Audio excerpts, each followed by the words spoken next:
E toi whatalo whatu, Samoa se watu nupele, so whamanu malo Yesu Keriso, i le nei tai au matangofie, i le sisulu matangofie mai o le la, i se o matou pito nuu nei, o lea ua te ale valu i le tai au, wa la fai mai fo i whanunga le leivi ia le atua, i lana puipuinga malau tau singa, ia te matou au matou tau oto, mo matou mo moe, yo matou muenga, ia le nei ua matou au lia mai fo'i le nei as fo'i whaapopo yaso le tātou wola vi ia lo na ngalelei. Ia le fo wala whai mai ua us whai mai ngaluenga le nei tae au. Ia e se kope a kuskako kasile monguele i pisi le aso a. Whatalo whatu i naia uo mapa anga o uo mamai umalawa le mus mai whaasoa.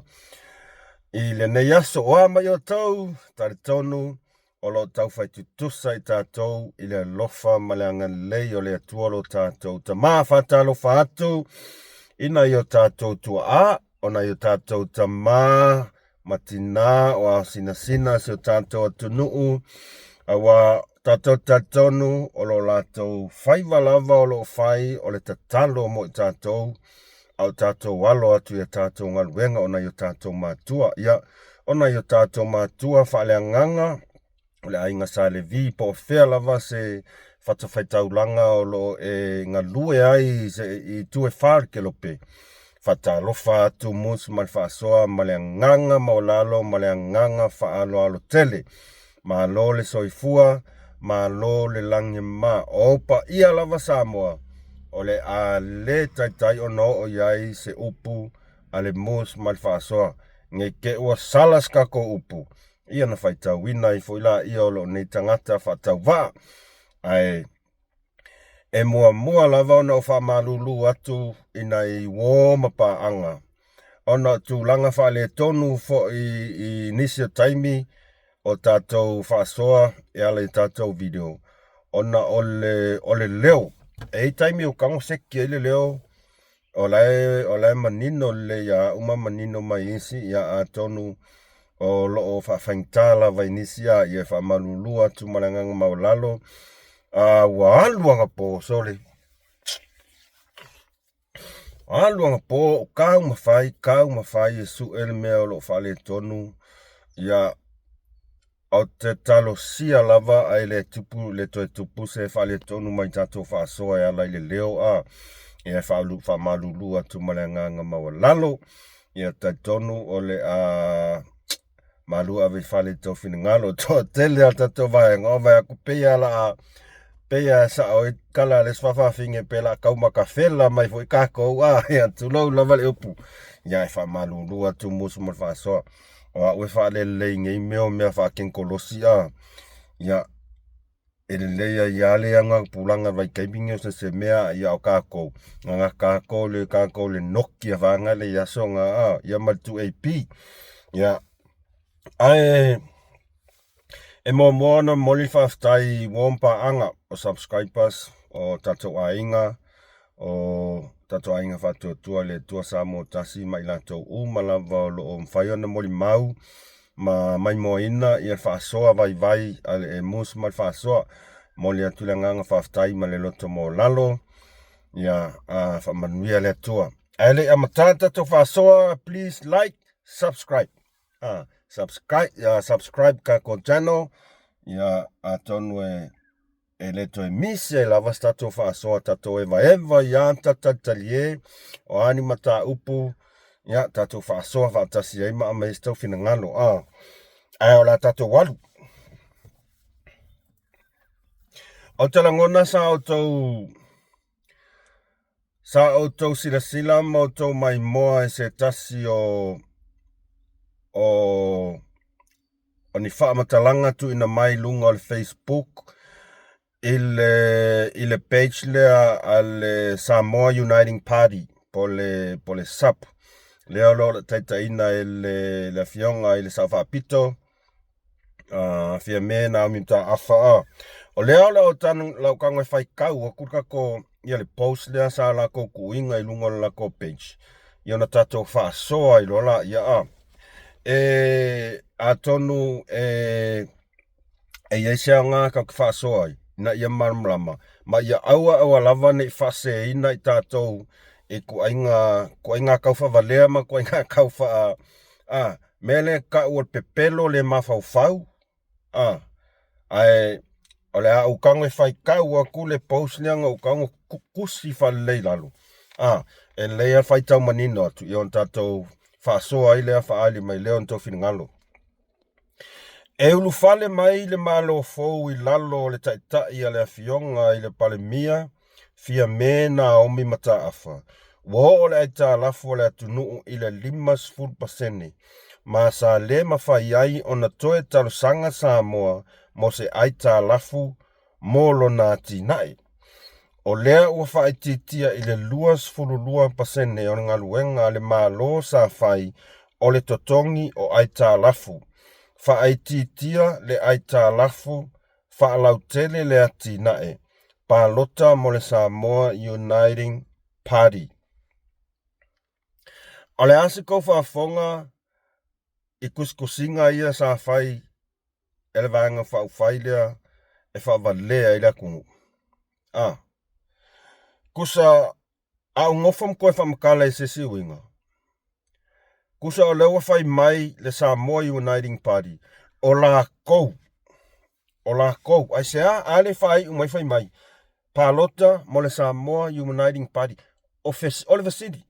O whea sa iai le Samoa Uniting Party I le kaiminga a maka mai e pai ingangi.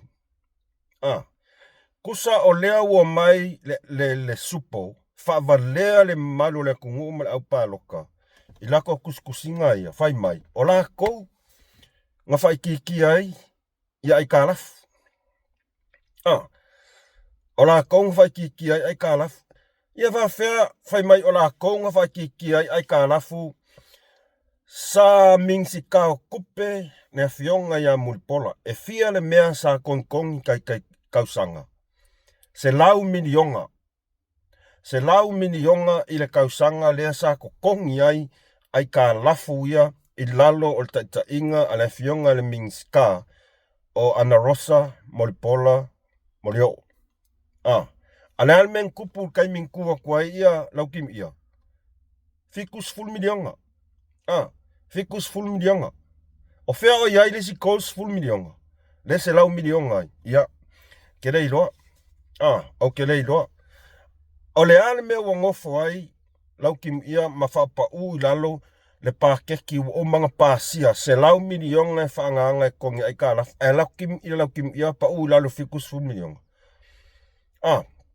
Anga whapea e alu ai le se lau milionga lea sa pāsia I lalo o le sunga le mingskao o kupesa ia I o mulipola, Ana Rosa. Se mangu whapea ngei e le fik se lau milionga le mele koe. Se mangu whapea ngei se meo le 5 se lau I le ongo se lau milionga.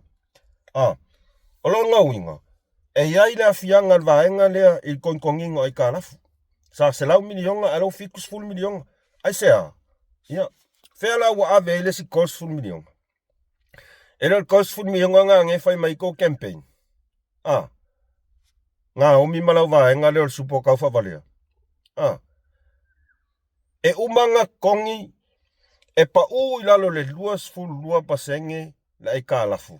Ele I whaangau mai le supo. Ele I whaangau mai le supo. Ke o fore kou le fefe, kou ke pepelom kou wha ole malu le kungu. Ua sira fia e sa o lava. Ua whaanga ngana o tau I mea wha ole ma mea pepelo.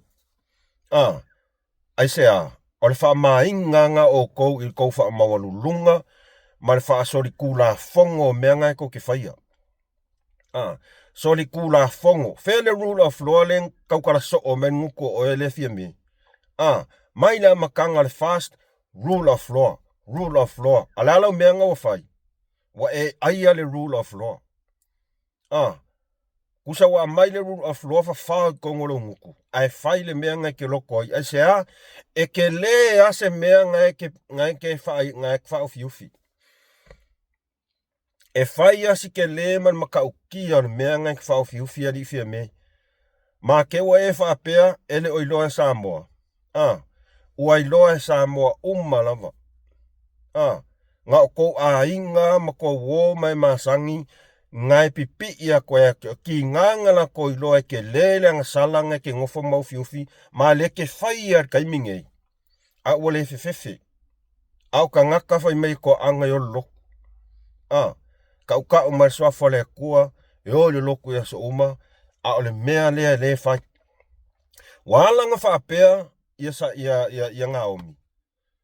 Wa wha mainga, ai sea, o longa ave e sea o le aka o Yesu maile mau ka fonga o Samoa. Ngei whaapea oe ngā omi, e le muli muli a kua o mea ngai e ki oe. Le ai, o ngai o makua e ku i a ma aki a kua mea ia ki oe, ngai ke iloa le leia. Ngai ke iloa le leia. E iloa kua i o fōringa. E iloa kua i au body language, i le kaimi ke savali, e kaimi ngei, kaimi whai e iau whaalau iloa, o isi kaimi ke si ioa. O isi kaimi ke si ioa. Ai sea, e makua i makau kia mkeke le mea ngai ma mawhai lo mawhau. E makau kia, ia. Saongi e kali au konga i whamasingonga i o sau.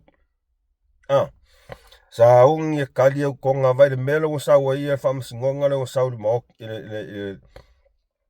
i le maliu o i le tustala. Lea ua ke ia, ol mele iai ua ke ia koe kikia le Mrs. Whalauloa, ma e kankangi mai, e tupun whalauloa lea o lau te whafu. E tupun whalauloa lea o lau te whafu. O lea lea o ngā, o le ngā mea i lau whalauloa, e maungi e sa kungu. Ngai lako e whalauloa se awanga kau, anga wakau e maungi e la kungu, pe ngai lako e kau ia Samoa, e kupun whalauloa ngai kei whafu. E a ai e Samoa le meanga. Ai sea, wa e iloa le lein mea la kupu. Wa e iloa le leia le mea la kupu. O le a le ken lea sa ukala i kawalu manga i wo o i elfa masingonga. Ai maka ukia. Maka ukia. Lea wa ke i au oso mai le whalau lofa mai kupu whau lave lea o lo ke whafu. E le i whesi lea kuase si a oe. O e ngofo a pe ke kekel whaku a. Wa i loa le leia, e a ia o le mea nea, o le mea i ke whawhau, o le mea fwoi ngai koe kau ai. E ke kau maka ngā, ai sila Samoa ia oi, ai sea, langa o lo sila mai lea kua, i au ngai o inga, wha soli kula fongo i e whai. Ki ngā i loa, e le mawhai, e wha soli kula fongo, lau whai ngā mālo kau si mea ngai whai, ai whai ia, wa follow le rule of law i lo nguku. Ki ngā i loa, e le mawhainga e whaiangi whai onga i le kaimik. O ngā ke alak ngā pau ale mea, a kou vaenga e whai kausi mea. Va ai mea ale malo se ia ku wakul malo fau. Ale alau mea lo whai. Wa e ko kofi wha sori kula fongo ngisi o ko finga mo lunga o mkanga renga malo. Wa alu kou po oa anga lua e le afo. Le afo e whaasau ai. Le kou suanga parapala kala inga o le fale fui mu. O wha kula fongo inga kou mea ngai whai. O le makua soli kula fongo. A o upusa e kau kalama e nganga mai ai i le amakanga. Rule of law. Rule of law. Ngā whaalonga kua la saule rule of law ai oe ke ia mai a whawha kongolo nguku rule of law. Ai anu whaasori kula fongolo. Lea sa makua i sau ngia i la vare tusi a le fionga i la ole marito. E whai noa kuai. Le lea mia kongu au mea ngai whai sila lea kua. Ai whai ia lau wa mio pio pio. Lau wa mio pio pio. Se va ai ai lo le fefi. Se va ai lo le fefe. Ki nganga i loa koe maka ngā. Ki nganga i loa koe sori kula fongo au mea ngai whai. Ai whai ia. Ia o le ala sau va ai. Pea kula i mase malo fau a kua kuli ese ia ko finga mo lunga ngā sa e kofia. A kua kuli ese. Ai sea. Nanga e sori kula fongo. A manga o la e ave kula fongo. Ia e kau i whangu. Ai sea. Ele ai se ia le malo kausi la ko ke whai ai whai unga whapenga. Whapea o yo mako e valea. E uia ele maululunga ngia o onga mau kia ongai. Ai, mako kei loa uma mea ia mau kilo kuai, whainga whaasot kula fongo. Ngaomi, walaka mai lo waso, ole kala sa o alo whea kia oe, walaka mai lo waso. Ua makuai e fefea, ua makuai e ngofo ia mawhai, mea uma male le fefe. Ua e ngofo makuai whai, ia o whea sa iai, ole mea le lok whea kuai. Ole mea le kinga inga, le vaenga wha whai e fast, e whai mea ia ko kongi ai ka lafu, whai ki kia nara. Ai o mai le sap, le supo, whai mai o lako. Whai mai pāloka, o le ase mea a le sap ngā whai mo Samoa.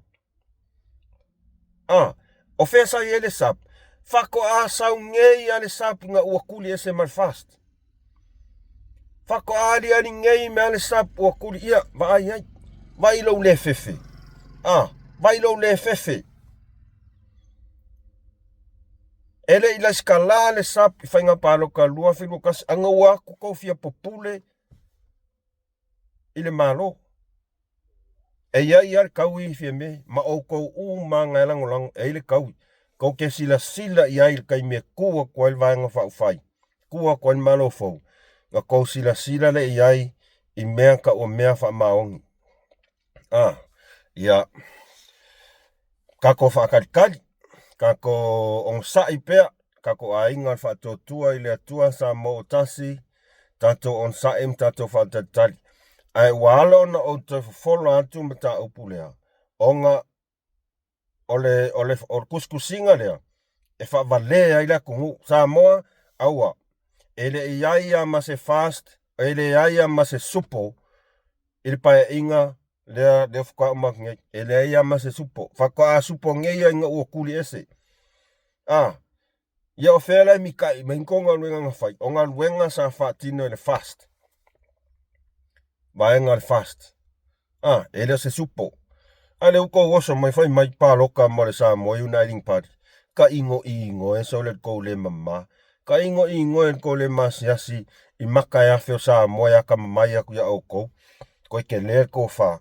Le e wawa ai aku kou mea pio mea pelo i whai. Ia. Ka kou whakatikat. Ka kou whakatikat. Ele kai anga malo se mea whau. Ni mea pepelo, mea wha ole, mea kau wha walea. O mea whai i lunga o le anga sala, ma le wha asori kula fongo. Ai sea, o lo sila fonga le atua. O lo sila fonga le atua. O le mea fo inga kam whai whau ai, kau ma whai ia aua lava, ngei pā loka, le fionga la o le male atua, ia ngat kalo whaia, le lo pefeo lo lol mea kupu ya oi, in mea ngai whalma inga ilo se si mea kupa kuia. O le kala mongi a ngā le whai aku. O le whai aku a kākangu o Samoa. E pule ya oi. E pule ya oi ke le pule kāka le kungu. Anga le ai kākangu o Samoa e ke le kua kuinga. Anga ue e kua whailo fia pule. Ia e kofo i ai. Ne whingi ka māloa lea, ia e kofo i ai. Sailele. A whapea o whafonga mai nisi o si tūmalo ai ngai le tai. Ia e mua ona o whaatulou atu le paia o le tūmalo. Ai maise i lantou malava o loo langolango i le vaenga whaufai a le HRPP. E le aiso matoa ia tau. Ma tau te whaaloalo tele i la o tau whiwhilinga. Po whea lava le vaenga whaufai tau te palotai. O la tau lava ia tau na e pūle lava o tau mai whaaloalo ngia tele e soos tangata Samoa. Ai sea? E whaaloalo a mātou i la o tau ia tau. E whaaloalo whi o kon mako ia kau. Matango fia le whaalau loa ale HRPP sa whaila inga tai. Ai. E tasi lava le mata upu leo te whiata noa tuai. O le me mua. O te matua i o whawhetai ai se tasi o tina. Sa tu la i mai lunga ma ave lona mana onga. i le HRPP. Ma nai a tele mana onga. Leanga o kanga pāloka. E pule la ko o la ko fai unga. Ai o la ko pāloka fo. E mangui ai la ko. O lea sa ave le mana onga se tase tina. Mai la ua fionga tai tai le tuanai. A ku lai mai mako sui. Ave fa fonga whekalai. Ia o ai se a le mo o e ave sila ko sui fa fonga whekalai. Pe sui fonga whekalai. Ia pe mingska. O lona winga. O le fina ngalo tina. O lo saunoa sa o lava ia i lona fina ngalo. O se tangata pālota. So, o te whaaftai le tina i lona fina ngalo. Ma o te whatu loa tu fo ia i lantou o malava o lo lango ia le HRPP. Le ai masa o ia o te whaaloalo tele i taua ia tau pule lava o kou. Ae se a waku la sa u whaasoa i le kali sa kali ai le koe inga leo kui le epa. Isi tina le nei. Isi tina le nei. Sa au wharongo whaaftai lava tautai ia e ua maua mai ai le wau kere maua. O le porkalame tautai ia e na u wharongo e ngafi. Nga sa wali mea lea o au o ngofo vaksoli. O kere iloa i kankangi o kule epa po iai po ko iai lava songa ma fau wola. E whaafsa nga iai matangata nu o le atunu. O kere iloa ia kule epa po ko iai songa ma fau wola. Nga ke whaalo alo ngia, nga ke alofa ngia ai tangata nu o Samoa. Si whafonga le kaling whai kule epa isi tina lea malona fina ngalo tu sa o mai lava. Whafonga le kali. Ia ko manga o mai ngā whonga whikalai o se kulanga mawala lou. Ai ko le kārsanga mai le aole malo. Sa mao le asa tu whafonga i kua i ngā kali ku la fo ia ngā kali e kule epa. O le asa tu whafonga maso tu mai tau e tu ai ngā tai lea e ku rai mai aika.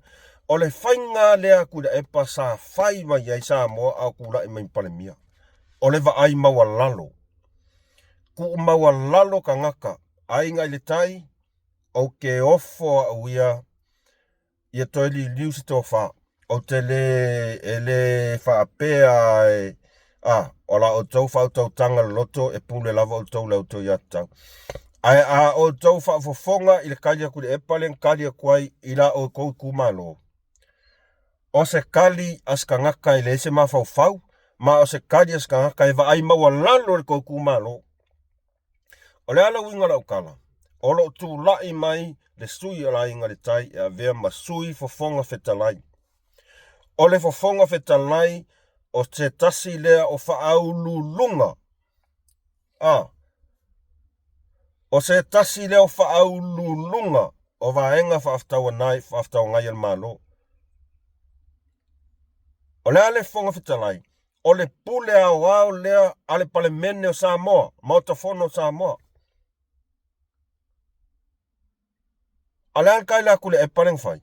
Ia mai ngā karsanga mai il fonga whikalai as kulanga mawala lo. Seiva ai. Seiva ai i le kangaka ua makua i. Ave e sea lea kua le ko wha.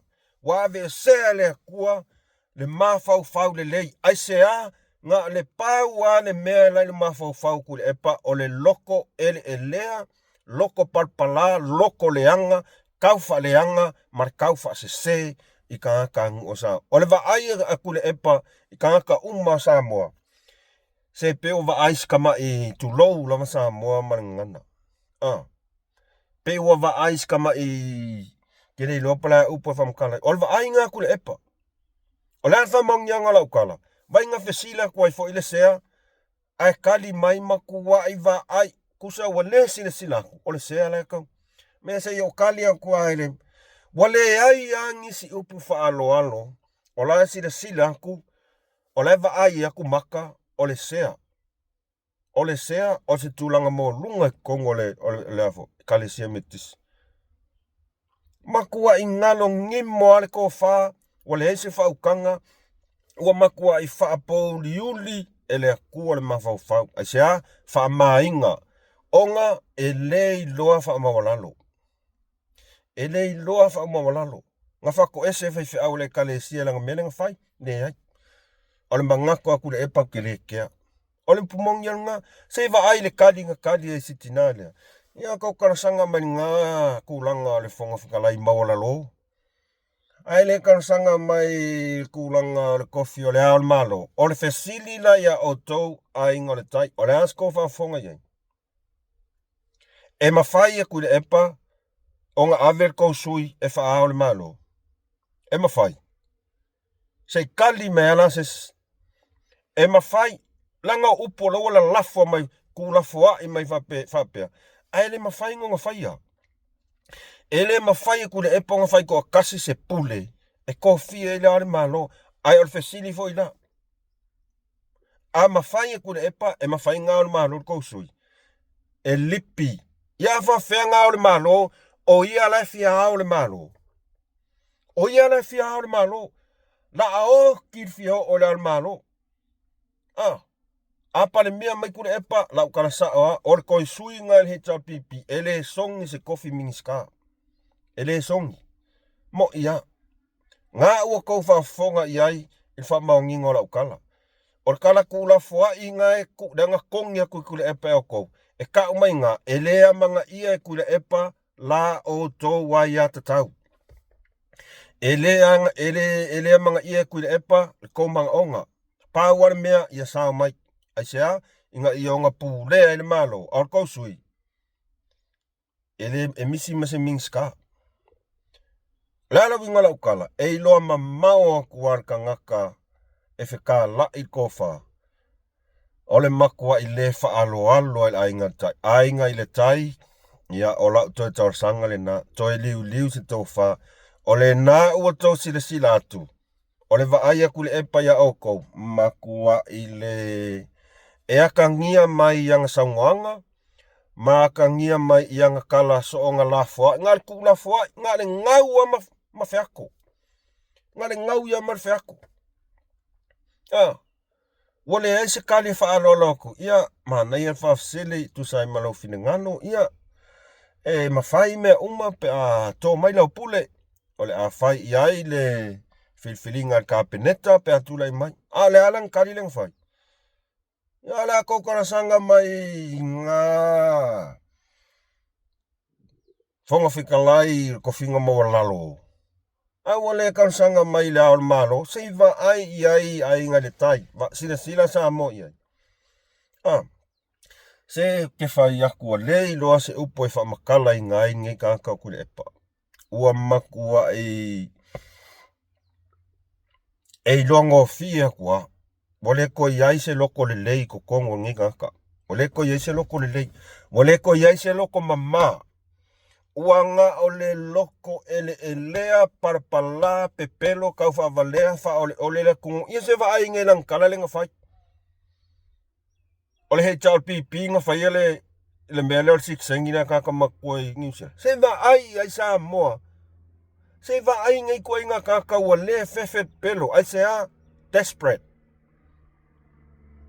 A luakua e oki ai ua oki. Ki ngā ngai loa ua makirikira pepelo. Ai luakua. Ole mangakua asa ilele ya o kou ie whawhelo ia mai. Ole wa ai asa ilele ya o kou ie whelo ai ma. Ma he chal pipi o kou. Kou ke wā lea uma. Ora karasa awaranga. Kusar mangakua sa ilele ngal kongia kua kou kat kong. Kongia kua kou kat kong ia keiloa. A whai kou kat kong ia. Ole wa ai asa ilele Kua I wā lea kamaya ngar kongia kua. Ngar kongia kua e whawhile muai. Kusa ngar kongia kua e whamo ingei maka. Ai lei masesi o kou e le o marmalama in men kupu seksengi rea. O in kawhia. O sa ilele. O sa ilele. Lan whamongianga. Le kaimi pale mia I sa ilele. Le ngā o mai ianga I ngāka mai ngiusila. Ngai tamali I mai ngiusila sa ilele mga oe. Alar kala sa ilele. Ia ole ako e whasial manga mangua pē. Ole kalanga sa ilele. E whakau lea, whakau si sengi lea. Ala umanguia mai rosi sengi kama whainga ngai ta mali i New Zealand o Savea malato vaenga. Ala ufai mai on HRPP nga whaia. Awain kawhia o sa ilele man HRPP. Si kousin sila sa mo hale maka ukia. Maka ukia o ngei mea. O mele mo le koe fefe. Le koe fefe pelo. Ngare paua mele masua mai inguko sa ilele. Pepelo, kau whaleanga. Loko ki ngā, loko ele elea. Aisea, leanga fo'i makua i onga le mawhai ala au den marikoa. O mea uma i e whaie e la au den marikoa mal fast. E makua i le ai masesi o HRPP ngake mawhai nga whaia. E o le sap, le ai masesi ngake mawhai nga whaia. Mo ia. O le mea ngā le loko ki ngā ia sa ilele ma loko le anga i sa ilele. O ngai vaai aku. Ua makua i sila miole aku ua mu fa solo a koa mea aisea ta penanga. La au le malietoa mal fast. Aisea ta pena male loto mawalalo. Ta pena male loto mama. Ta pena mea uma i le faa moe i le nganga o le atua e fesosoani mai. Ala almele ka penga HRPP malasap. Ka penga ma loko ki ngā. Ngā le loko ki ngā alai whai. Aisea, ngā wa ai aku au kumu i fo ia le red kona i lesi ku. Ia aku whaleanga. Wale aku whainga wakau, au aku whaleanga. Whaleanga. Kami o. Ai ua ea o le fionga la au le malieto. Kalo whai la fionga la au le malieto. Ale meor ka ngaka ua whapaya inga i le akua. Ka haka ua wala au le akua ea. Pe pupu. Whanga ku le ku, suki aku le si ku. Wha mangalo. Ta ia lalo pele i asa saumani. Te ia tini tatou wha moe. Sa ilele, aua koe wha vale ale kungu. Ba ai, le fo wai e oso. Le wai koe oso ma e pelo ngia le kungu. Ile lona milionga le ngai whai mai. Ole fast. Oi, e saingi alo wakali le siaki. Ale sainga lea. Ai ngofo makua i fast. Seva ai Samoa. Sole, o au makua i o uofo. Kua i o kei oso ku le mei. Ofo, oso i lunga whaapuku ngā popo. Le alu al kakangei. Asa i lele maanga pepelo. O le maua maikala. O le sainga lea le sa pisai. O Frankie. O Frankie le sainga le ngwhailanga long. O mei le nga vili ia kere mo ki ngoa le nga ufa ngova ai kuskusinga nge kaya. O le sainga nga Frankie. Ai sea whai mai on vaenga le au ai sa lea ia ele o sa ukala langai o kere whaia skala e le mo ki ngoa. Ai o le kala mo ki ngoa lo whai aku. O lo wakali inga sa inginga le siaki. Ai ngofo kula il whatua kuwa il whatua ile tua sa mo tasi. O ia welo wha au lai sa ile le. Ua makua i naka ungal mea. Ia, ele skala e kelea o keiloa. Ele o koi pong sa mo. Ele o koi pong sa mo. Nga le pau waka ngaka o lai pong sa. Makau karikongu. Maka puae i le lata watua sa ilele. O tangata ia ou ia sa ilele. Ma tangata ia maua mai lato mea ia sa ilele. Maka ngaka ia ngā sa ilele la ko mea pi o nga whai. Aisea, ki o ilo rangonga, walevang fio ese. Aya, efefefe, ngale o ese a, saurung nga sa ilele. Efa penga umbal mele ili mongi. Ni mongin fong koe. Ni mongin fong koe. Ia vai a fong koe. E maka o kia le mea ngai ufi fong koe. Sau ngō mangingo le tina ia to mata. E kolu asui ia saingi. Whainga wha avaenga lako fong wha avae. Alarkala fong koe ia. So se kala fong koe whai mai. Wailoa umai pepelo. Ai. Ile mai mau kai me ka ngo ai. e le mai mau kai me karango ai pauli mele o manga o whaasoa ko ai o le whawhinge leo ngā omi kau pelo fofua ma skoa inga leo sa ilele kau faleanga fofua pero ave ese loki ngā whamea lau le mali atoa o mai tātou whai fia ma tātou tā pena fia le tātou whai ngā pāloka aya ele ma whai eskangaka e loko ele elea ma loko palpala nga mix whaakasi maskangaka o whaawina ele atua ele koe ma whai ole wa ai ngā sākangi e wa ai a kuna kakau whaawinga le kua o fefe ngal pau al me whai faleanga fau mea e faleanga ai ia marko sirafia ele tulafo ina ele atua tangata loto mawalalo anga malu malofa ia Samoa ole vai as phone ka ko whainga pāloka ai ngai le tai ia te fatu i o tau loto ai mai se lava o tau lango ile HRPP pea no whai atu ole tau ele ai whamalu lua tua malenganga maulalo o lau toa ia tau ma o te whawhetai a uia i se tina lea sa whaafeila na fasili o te fasili o te fasili e alanga tau a sea onga o te tina lea o tangata pālota i le HRPP maulanglongo inga le HRPP ai vakusi le kalima le mafau ia ngā ukauloa ole akua ale HRPP ngā koe la inga i kai ngā manga o ai follow i mea ale fast ngā le follow ngā wak ole mea o al kalaka asa i dele lenga whai ia ale mea i oi mau ke oi fo ole mea oi mau ke follow ai fo ai sea e o aku le fast e whaile la tau whaalau i loa e me manui ai la tunuu ma me manui ai tangata o a inga o i tumalo ma le tunuu atoa